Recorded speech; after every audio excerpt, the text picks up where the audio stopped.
Bonjour à Bajour, c'est GouVHD. Quand on parle de placement produit, si vous avez l'habitude de regarder YouTube, la première chose qui vous vient en tête, c'est les publicités et les vidéos sponsorisées qu'on peut trouver sur la plateforme. Sauf qu'avant Internet, des placements produits, il y en avait aussi, mais au cinéma. Et on va voir tout ça aujourd'hui, mais le plus marrant, c'est que cette vidéo est sponsorisée par NordVPN. Ironique pour parler de placement produit, n'est-ce pas? Mais on verra ça plus tard dans la vidéo, car vous connaissez peut-être le film Top Gun, c'est le film qui avait rendu Tom Cruise la star qu'il est devenu et qu'il est resté jusqu'à aujourd'hui. Un film des années 80 où les pilotes de chasse américains zigouillent des avions communistes russes. Et bien dans ce film, il y a deux très gros placements produits. Il y en a un que je pense que vous pouvez deviner tout seul, parce qu'on le voit partout, sur le nez d'absolument tous les soldats qu'il y a dans ce film, ce sont les lunettes Ray-Ban. Et ouais, pour un accessoire qui s'intègre plutôt bien au décor, la marque est présente durant tout le film, mais il y a un deuxième placement produit bien plus subtil, il s'agit de l'armée de l'air des États-Unis d'Amérique. Et ouais, c'est quelque part le thème du film, vous me direz, mais à la sortie de ce film en salle justement, non seulement les ventes de lunettes Ray-Ban ont augmenté de 40%, mais les demandes de recrutement pour intégrer l'US Air Force ont explosé, au point que ça avait établi un record historique du nombre de candidats en temps de paix. Il n'y en avait jamais eu autant. Le simple fait de voir un film dans lequel un accessoire est juste présent, sans même être vanté, sans même être vendu, juste présent, ça a généré autant d'engouement. Donc oui, avant nos petites vidéos sur YouTube, les placements produits c'était déjà monnaie courante, et Pepsi n'est pas là par hasard, parce que eux, ils adorent faire apparaître leurs produits à l'écran, de manière parfois assez peu subtile, il faut l'admettre, mais aussi de manière plus créative, comme dans le film Retour vers le futur 2, où le héros qui vit dans les années 80 voyage dans le temps et il arrive en 2015, et ce film, il est bourré de placements produits. Mais ce qui est intéressant de voir là-dedans, c'est comment est-ce que les marques s'imaginaient en 2015. Comment est-ce qu'elles se projetaient 35 ans en avant. Et force est de constater qu'on est en 2019 et il n'y a toujours pas de skateboard volant, que les chaussures auto-lassantes ont totalement floppé, et concernant les hologrammes 3D, on a la 3DS, voilà. C'est moins bien que prévu tout ça, Sauf que Pepsi, ils ont quand même su faire la différence, parce qu'ils ont inventé un nouveau format de publicité. Enfin, nouveau. Aujourd'hui, c'est quelque chose qui nous paraît évident, mais à l'époque, fallait oser. À l'époque, ça avait fait parler. Il s'agit de faire un placement produit, non plus intégré au sein du film, mais juste avant, en pré-roll, en spot publicitaire juste avant votre film, car jusqu'à la fin des années 80, t'avais pas réellement d'autre choix que d'aller au cinéma, si jamais t'as envie de voir un film précis. C'est pour ça qu'il y avait régulièrement des rééditions, Star Wars qui ressortait tous les 6 mois en salle, Indiana Jones et compagnie, et on avait déjà inventé ça depuis au moins une bonne dizaine d'années, pour regarder son film préféré chez soi. Le problème, c'est que ça coûtait extrêmement cher. En termes de pouvoir d'achat, acheter une cassette, ça revenait à peu près à 200 € aujourd'hui. 200 € pour voir un film chez soi. Ah. Mais c'est là que Pepsi, pour la toute première fois, ce qu'ils ont fait, c'est qu'avant que ton film commence sur ta cassette, ils mettent une pub Pepsi. De manière à ce que tu sois obligé de voir leur marque à chaque fois que tu veux visionner ton film. Et c'est une chose pour laquelle on a totalement l'habitude aujourd'hui, de voir une pub avant une vidéo, de voir une pub avant un film, de voir une pub pendant les bandes annonces au cinéma. Mais à l'époque, c'était la première fois qu'on avait fait ça sur cassette. Et pas sur n'importe quel film, puisqu'il s'agit de Top Gun. Et ouais, première cassette de l'histoire à avoir eu un pré-roll. Donc on peut se dire que ouais, c'est trop chiant, de la pub avant son film, on n'en veut pas. Sauf que ça a eu un impact extrêmement positif, puisque c'est ça qui a permis de populariser ça. Et ouais, la pub, c'est payant. Pepsi faisait un gros chèque à chaque fois, et ce gros chèque il a permis de compenser par 10 le prix de ses cassettes, Il est passé de 200 € à environ une vingtaine d'euros. Ce qui fait que désormais les gens avaient beaucoup plus de raisons d'acheter des cassettes et de regarder leurs films chez eux, et non plus au cinéma. Donc dans ce cas de figure là, le Pepsi et sa publicité a rendu un média plus accessible. Pour tout le monde. Et ça, c'est peut-être une chose de laquelle on se rend pas compte au premier abord, c'est que lorsqu'on regarde une vidéo, un film, une série, qu'on voit une pub, qu'on voit un placement produit, eh bien, ce placement produit en question, c'est parfois ce qui permet à cette vidéo d'exister, à cette série d'être produite, à ce film d'être financé, puis d'être largement distribué. Un mal pour un bien quelque part. Mais est-ce que ça justifie réellement tous les spams qu'on reçoit par mail, toutes les pubs qui apparaissent en pop-up quand tu vas sur une page internet, GouVHD qui met 5 coupures publicitaires par vidéo, le spam. Et c'est marrant de savoir que ça aussi en fait ça date d'assez longtemps.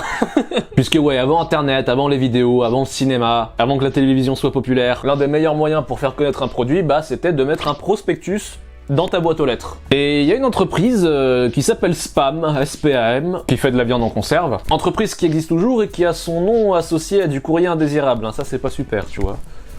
En termes d'image de marque, on a connu mieux. Mais ils l'ont mérité, j'aimerais dire, ils l'ont mérité. Dans le sens où à l'origine c'était les fournisseurs de l'armée américaine, pour de la viande en conserve dans leur ration de combat. Et durant la Seconde Guerre mondiale, vu que ça avançait pas très bien avec les Japonais, ils étaient persuadés que la guerre allait durer pendant des années, des années, des années et encore des années. Bon, finalement les Américains ils ont trouvé un moyen radical de mettre fin au conflit.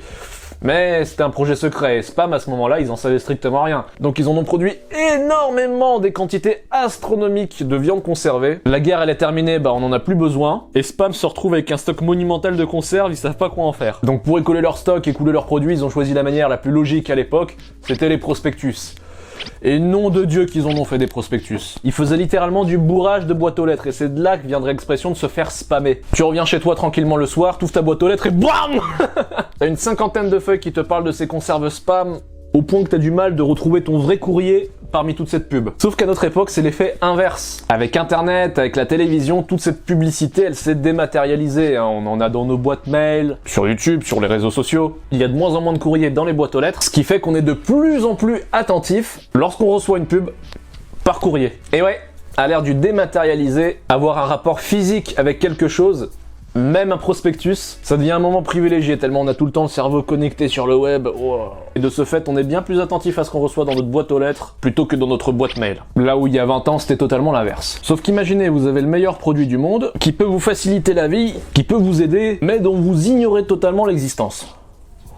Eh bien c'est chiant de l'admettre, mais les placements produits et les publicités, c'est l'un des seuls moyens pour en prendre connaissance. Tu peux avoir la meilleure idée du monde, tu peux avoir le meilleur truc du monde, si personne en connaît l'existence, personne viendra le chercher. Et inversement, tu peux faire toute la pub que tu veux, spammer comme pas possible, avoir des campagnes gigantesques à la TV, à la radio, sur internet, placement produit. L'histoire a montré que si le produit c'est de la merde, c'est pas la publicité qui peut le sauver. Et même des grosses entreprises comme Apple, qui ont un gros budget, qui ont des moyens de production colossaux, qui ont des génies créatifs au marketing, qui font des pubs belles, intelligentes, déployées de manière massive, et bien même eux, ils auront beau puber un produit, s'il est pourri, personne n'en voudra. C'est ce qui s'était passé avec l'échec de l'iPhone 5C. Donc on voit des pubs à répétition sur YouTube pendant parfois plusieurs années d'affilée, comme NordVPN. Et on peut se poser la question, pourquoi ils sont aussi longtemps que ça sur la plateforme? Ils arrivent pas à avoir des clients ou quoi? Eh ben non, c'est totalement l'inverse. Faire tous ces placements produits, sponsoriser toutes ces vidéos pendant aussi longtemps, c'est que ça marche bien au contraire. Que NordVPN génère beaucoup d'inscriptions, que leurs clients sont contents, et que leurs investisseurs continuent de dégager un budget pour faire ces sponsoring. Tu peux faire autant de pubs que tu veux, si ton produit il est pourri, il marchera pas quoi qu'il en soit, et qu'au contraire, si tu fais de la pub depuis aussi longtemps, c'est que ton produit marche bien, c'est que ça génère de bons résultats, et il y a le mythe du produit qui se vend tout seul, ça c'est vrai uniquement en cas de monopole. Dans le monde des VPN, il y a de plus en plus de fournisseurs, sauf que c'est Nord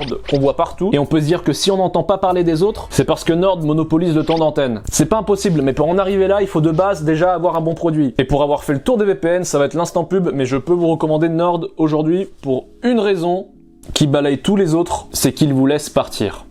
Lorsque vous souscrivez 3 ans chez Nord, ça peut faire peur en termes d'engagement, sauf que vous avez 1 mois d'essai, et à tout moment, si vous voulez partir, on vous rembourse sans question. Et je peux pas en dire autant des autres. De plus, ce qui est important quand on utilise un VPN, c'est la continuité entre tous tes appareils. Et encore une fois, Nord là-dessus, il est irréprochable. Sur ta télé, sur ton téléphone, sur ton navigateur, sur ton ordinateur, quel que soit ton système d'exploitation, Nord a une application fonctionnelle partout, sans exception. Mais le dernier point décisif pour NordVPN, c'est son tarif, qui sur un engagement de 3 ans est ridicule par rapport au service rendu. Vous avez le lien dans la description avec le code GouVHD pour 3 ans d'inscription avec l'équivalent de 81% de réduction, 4 mois gratuits, une application pour sécuriser et gérer vos mots de passe offerte. Et comment ça se fait qu'ils peuvent se permettre d'offrir un si bon service à un prix aussi bas? Où est l'entourloupe? Eh bien pour ceux qui ont vu ma vidéo précédente, ils ont tout simplement atteint leur point de seuil depuis longtemps. Surtout que c'est des services dématérialisés, donc ils peuvent les distribuer quasiment à l'infini sans générer de charges supplémentaires. Donc même si vous n'avez aucune utilité d'un VPN ou que vous ne savez absolument pas ce que c'est, je vous invite à cliquer sur mon lien, de vous amuser un peu avec NordVPN, voir quelles sont ses possibilités, voir ce que ça peut vous apporter, en gardant à l'esprit que pendant tout le mois, à tout moment, vous pourrez annuler et vous serez remboursé sans discussion. Comme moi, comme ça vous pourrez faire le tour des VPN et moi j'ai fini par retourner chez Nord finalement, qui sont très bons pour tout ce qu'ils proposent. Donc c'est sûr que quand on voit une publicité à répétition, on peut commencer à en avoir marre, on peut commencer à avoir de l'animosité envers le produit qui est pubé justement, mais ces placements produits la plupart du temps vont être l'une des seules manières de faire connaître ta marque, de faire connaître ton service, de faire connaître ton produit, car encore une fois, t'auras beau avoir le meilleur truc du monde, si personne n'en entend parler, il finira aux oubliettes. Et de l'autre côté, ces placements produits permettent au contenu d'exister, aux médias d'être distribués, et moi personnellement j'adore voir un placement produit dans les films. Il y a même des licences tout entières où le placement fait partie du scénario, fait partie du personnage, comme par exemple la série des James Bond. Impossible de dissocier James Bond et de l'Aston Martin. Il y a des placements qui sont très bien intégrés, comme Wilson, le ballon de Solomonde, qui est un compagnon de fortune, malheureusement, du héros principal, et une très grande marque de sport. Il y a un autre placement qui avait fait polémique récemment, c'était dans le film Batman vs Superman, donc un monde totalement fictif. Eh bien, il y avait la compagnie aérienne Turkish Airlines qui était relativement bien mise en avant, et ça avait posé problème dans le sens où on est dans un monde imaginaire, un monde fictif, et pourtant on y retrouve des marques qui existent bel et bien à notre époque, dans notre univers, ce qui peut être perturbant. Mais ce qui est réellement perturbant, je pense, c'est la série de films Transformers, qui eux sont connus non pas pour être des bons films, mais pour être la licence avec le plus de placements produits par film. Dans le 3 ou le 4, je crois qu'il y a jusqu'à 70 placements produits recensés. Donc c'est très bien, ça permet de financer l'œuvre pour les tournages, pour les effets spéciaux. 70 placements produits, ça rapporte beaucoup de cash à mon avis. Après, c'est la manière de laquelle c'est présenté. Bon voilà, quand c'est en arrière-plan ou au cours d'une action, ça peut aller. Mais quand on te le met comme ça, en plein dans la gueule...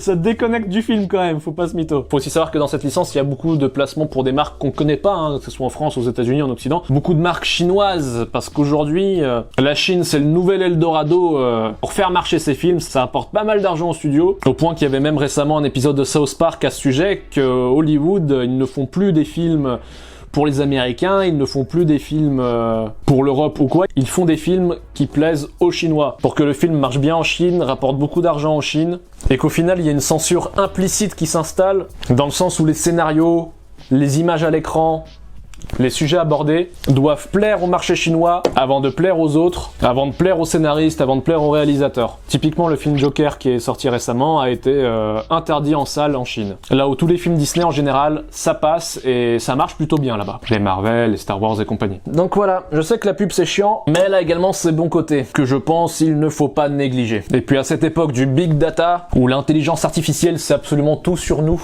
qui nous sommes, ce que nous voulons, ce que nous faisons, et bah ces publicités sont de plus en plus ciblées et donc on nous montre des objets ou des services desquels on a potentiellement réellement besoin. Par rapport à ce qu'on fait d'habitude, par rapport à ce qu'on mange d'habitude, où on va d'habitude. Alors prenez-vous une canette de Pepsi, prenez-vous une conserve de spam, regardez le film Transformers, mais surtout, allez découvrir NordVPN dans la description pour vous mettre une IP nord-coréenne et voir le FBI débarquer chez vous.